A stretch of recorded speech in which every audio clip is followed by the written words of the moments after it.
Hello everyone, first time మన channel చూస్తుంటే subscribe చేసుకోవడం మర్చిపోవద్దు. వీడియోలోకి వెళ్ళినట్లయితే దాసును చూసి తిరిగి ఇంటికి వస్తున్న కార్తీక్, దీప ఇద్దరు మాట్లాడుకుంటూ వస్తూ ఉంటే ఇంతలోనే శౌర్య హాస్పిటల్ నుండి కార్తీక్కి డాక్టర్ ఫోన్ చేసి స్పెషలిస్ట్ వచ్చారు, ఒకసారి కలవాలి, వెంటనే రండి కార్తీక్ అని చెప్తే దీపని ఆటోలో పంపించేసి కార్తీక్ వెంటనే హాస్పిటల్కి వెళ్తాడు. ఇక స్పెషలిస్ట్ ఆ రిపోర్ట్స్ అన్నీ చూసి తనకి వెంటనే సర్జరీ చేయాలి, లేదంటే ప్రాణాలకే ప్రమాదం అని చెప్తే రెగ్యులర్గా చెక్ చేసే డాక్టర్, నేను మిమ్మల్ని డబ్బులు అరేంజ్ చేసుకోమని చెప్పాను, ముందుగా 5 లక్షలు కట్టాలని కూడా చెప్పాను, అరేంజ్ చేశారా అని అంటే అరేంజ్ చేశాను డాక్టర్, నేను శౌర్యం తీసుకొచ్చి రేపు ఎల్లుండిలో అడ్మిట్ చేస్తానని చెప్తే సరే అని చెప్తారు డాక్టర్. ఇక వెంటనే అక్కడి నుండి వచ్చేస్తాడు కార్తీక్. ఇంతలో రాత్రి అవుతుంది. అప్పుడే జ్యోత్స్న తన దాసు గురించే ఆలోచిస్తూ తన కళ్ళు తెరవడం ఇదంతా కూడా గుర్తు చేసుకొని ఏం చేయాలో నాకైతే అస్సలు అర్థం కావట్లేదు, దాసు బ్రతికుంటే ఎప్పటికైనా నాకు ప్రమాదమే, ఇప్పుడు 1 కాదు 2 సమస్యలు వచ్చి నెత్తిన పడ్డాయి, ఏం చెయ్యాలి అని ఆలోచిస్తుంటే ఓ మంచి మాస్టర్ ప్లాన్ తడుతుంది. వెంటనే తన ప్లాన్ అయితే అమలు చేసేస్తుంది జ్యోత్స్న. ఇక తర్వాత రోజు ఉదయం దీప టిఫిన్ సెంటర్ దగ్గర పనిచేస్తూ ఉండగా ఇంట్లో కార్తీక్ దగ్గరికి కాంచన, అనసూయ వస్తారు. అప్పుడే కాంచన, ఏంట్రా అసలు మొన్న శౌర్యని హాస్పిటల్కి తీసుకొచ్చిన తర్వాత నుండి నీతో మాట్లాడదామంటే అస్సలు కుదరట్లేదు, ఎందుకంటే దీప పక్కనే ఉంటుంది, అసలు ఇప్పుడు చెప్పు శౌర్య పరిస్థితి ఎలా ఉంది, మొన్న తీసుకెళ్ళావు కదా, డాక్టర్ ఏం చెప్పారు, ఎందుకు అలా స్పృహ కోల్పోయి పడిపోయిందని చెప్పారు, ఏం జరిగిందో చెప్పు, ఆ రోజు నుంచి నువ్వెందుకో కొంచెం కంగారుగా కనిపిస్తున్నావు, ఏంటి సంగతి అని అడుగుతుంది కాంచన. అప్పుడే కార్తీక్ తన మనసులో ఈ విషయం ఇప్పుడు వీళ్ళిద్దరికీ తెలిసినా వీళ్ళు బాధపడతారు, బాధ పెట్టే ఈ నిజాన్ని చెప్పడం కన్నా అబద్ధాన్ని చెప్పడమే బెటర్ అని అనుకొని, అలాంటిదేం లేదమ్మా, శౌర్యకి ఎలాంటి ప్రాబ్లం లేదు, తను బాగానే ఉంది, వీక్గా ఉందని మెడిసిన్స్ ఇచ్చారు, అయినా ఇప్పుడంత కంగారు పడాల్సింది ఏం లేదు, మీరు టెన్షన్ పడద్దు అని చెప్పేసి వెంటనే అక్కడి నుండి టిఫిన్ సెంటర్ దగ్గరికి వెళ్ళిపోతాడు కార్తీక్. ఇక టిఫిన్ సెంటర్ దగ్గర పని పూర్తి అవ్వగానే దీప కార్తీక్ దగ్గరకు వచ్చి, కార్తీక్ బాబు ఒకసారి దాసుబాబాయ్ వాళ్ళ ఇంటికి వెళ్ళి వద్దామా అని అడిగితే, ఏంటి దీప ఇంత సడన్గా, ఏమైంది అని కార్తీక్ అడిగితే, ఏమీ లేదు బాబు, నాకెందుకో ఏదో కీడు శంకిస్తోంది, ఒకసారి బాబాయ్ని చూడాలనిపిస్తోంది, వెళ్దాం పదండి అని అంటే, సరే దీప, ఇప్పుడు కాశీ కూడా ఇంట్లో ఉండడు, స్వప్న ఒక్కతే ఉంటుంది, వెళ్దాం పద అని చెప్పి ఇంట్లో చెప్పేసి వాళ్ళిద్దరూ కూడా బయలుదేరి దాసు ఇంటికి వస్తూ ఉంటారు.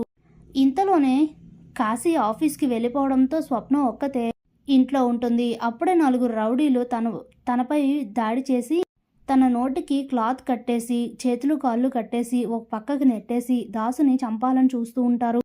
ఇంతలోనే కార్తీక్, దీప రావడంతో వాళ్ళైతే కార్తీక్ వాళ్ళకి దొరికిపోతారు. ఇక వాళ్ళని బాగా చితక్కొడతారు ఇద్దరు. ఏంట్రా ఇదంతా, ఎవరు పంపించారు మిమ్మల్ని, నిజం చెప్పండి అని గట్టిగా వాయిస్తే జ్యోత్స్న గురించి చెప్పేస్తారు. దాంతో అప్పుడే దీప, నా అనుమానమే నిజమైంది కార్తీక్ బాబు, నిన్న జ్యోత్స్న ప్రవర్తన చూసిన తర్వాత నేను అనుమానించాను, కానీ సాక్ష్యం లేకుండా ఎలా అనుమానిస్తాంలే అని ఊరుకున్నాను, అయినా ఇదంతా ఏంటి నాకు అర్థం కావట్లేదు అని అంటే వెంటనే కార్తీక్ అయితే ఒక రౌడీని పట్టుకొని పోలీస్ స్టేషన్లో కేసు నడుస్తుంది కాబట్టి తనని తీసుకువెళ్ళి పోలీసులకు అప్పగిస్తాడు. ఇక ఇంతలోనే పారిజాతం కొడుకుని చూడాలని అనుకొని అసలు జ్యోత్స్న కూడా చెప్పకుండా తనైతే వస్తుంది. ఇదంతా చూసి జ్యోత్స్న ఇదంతా చేసింది అని తెలుసుకుంటుంది. దాంతో మైండ్ బ్లాక్ అయిపోతుంది పారిజాతానికి, ఇదేంటి అసలు నేను ఇది ఊహించలేదు అని అనుకుని ఆ రోజు జ్యోత్స్న దాసు కాళ్ళు పట్టుకొని మాట్లాడడం చూస్తుంది కదా, అది గుర్తు చేసుకొని అసలు ఇదంతా ఏంటి, ఏం జరుగుతుంది, ఎందుకు ఇలా చేసింది జ్యోత్స్న అని చాలా మండిపడిపోతూ వెంటనే చాలా ఆవేశంగా ఇంటికి బయలుదేరి వెళ్తూ ఉంటుంది.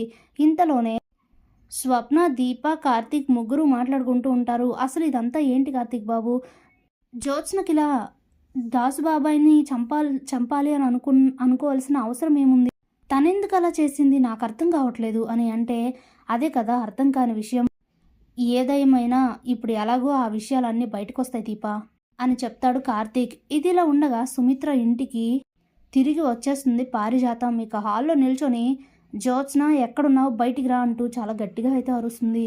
దాంతో తనతో పాటు ఇంట్లో అందరు కూడా బయటికి వస్తారు. అప్పుడే సుమిత్ర, ఏమైంది అత్తయ్య, ఎందుకంత కోపంగా ఉన్నారు అని అంటే, నువ్వు ఆగు అని చెప్తుంది. ఇంతలోనే జ్యోత్స్న బయటకు వచ్చి, ఏంటి గ్రాని ఏమైంది అని అడిగితే, జ్యోత్స్న 2 చంపలు వాయిస్తుంది పారిజాతం. గ్రాని ఎందుకు కొడుతున్నావు అని అడుగుతుంది జ్యోత్స్న. ఎంతకి తెగించావు? నేనసలు నీ నుండి ఇది ఊహించలేదు. ఎందుకే ఇలా చేశావు? ఎందుకు నా కొడుకుని నాకు దూరం చేయాలనుకున్నావు అని అడుగుతుంది. దాంతో జ్యోత్స్నతో పాటు ఇంట్లో అందరు షాక్ అవుతారు. అప్పుడే ఏం మాట్లాడుతున్నావు గ్రాని అని జ్యోత్స్న అడిగితే మరోసారి కొడుతుంది పారిజాతం. నువ్వు నీ ఆలోచనలు ఇదిగా ఉంటాయని తెలుసు కానీ మరీ ఇంత దారుణమైన ఆలోచనలు చేస్తావని నేను అనుకోలేదు. నువ్వు అనుకున్నది సాధించడం కోసం ఏమైనా చేస్తావన్న సంగతి నాకు తెలుసు కానీ ఇలా కన్న తండ్రినే చంపేయాలన్నంత కుట్ర చేస్తావని నేను అనుకోలేదు. నేను ఇదంతా చేసింది ఎవరి కోసం? ఆ రోజు బిడ్డలను మార్చింది ఎవరి కోసం? నువ్వు సంతోషంగా ఉండాలని నేను ఇదంతా చేస్తే నువ్వు నా కొడుకునే నాకు దూరం చెయ్యాలనుకుంటావా అంటూ చెడమడ తిట్టేసి అసలు విషయాలన్నీ చెప్పేస్తుంది పారిజాతం ఆవేశంలో. ఇక దాంతో ఇంట్లో అందరికీ కూడా క్లారిటీ వచ్చేస్తుంది. ఓహో, ఈ విషయం కోసమా, ఇందుకనా జ్యోత్స్న దాసుని చంపాలనుకుంది అని ఓ క్లారిటీకి వస్తాడు దశరథ్. ఇక శివనారాయణ కోపానికైతే అసలు అవధలే ఉండవు. Thanks for watching.